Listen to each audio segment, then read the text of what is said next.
Да, у меня жертва ТикТока. Нашла какой-то рецепт от горла, от кашля. Короче, перемолола бананчик.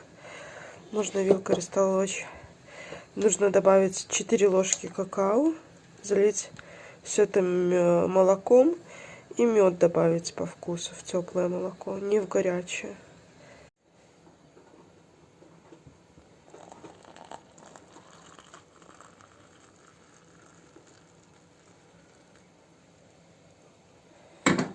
Такая вот штука получилась.